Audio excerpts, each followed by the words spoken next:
Parang malayo dito ah. Kalama kita. Lapit. Maganda pesto. Hindi ba inisip na delikado yung gagawin mo? Ano, sobrang nakuponsensya ako. Nakuponsensya ako, hindi yung mangyayari kung hindi dahil sa akin. Kung ikaw, wala kang pakialam ng mga kapatid mo. Ako meron. Ay, nanonood pa yan, no? Di ba? Hindi kita akong palunod para mag-selos ka. Oo.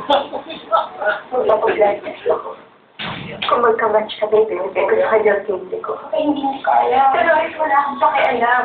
Ang importante, mabuhay si JR. Dahil pag-iwalay ako sa kanya nung dahil yung pag-ulo.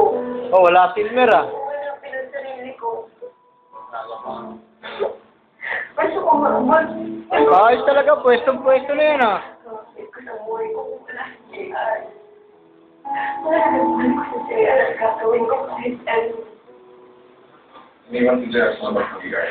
Walang hindi naman masala. Hindi ko tell nga ako, baka ako may maglalaro eh. Wala naman Wala pala. sa para sa polis. Kasi kuya laro. Wala naman alam kalabas. Oo nga, no? Kausap ko na rin ang commander ng JR. Wala raw siyang masakit. Ako na yan. Nag-iib siya ngayong araw. Kung ito siya araw kanina, sabi niya. Kasi tayo, no, parang may natutukat ng camera. Oo. Hindi naman si JR sa'yo eh. Kasi na akong yan. Masabi ko.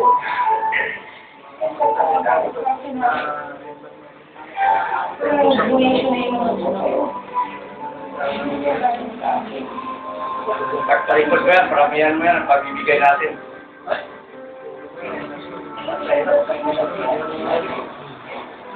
Yan, ulit yan.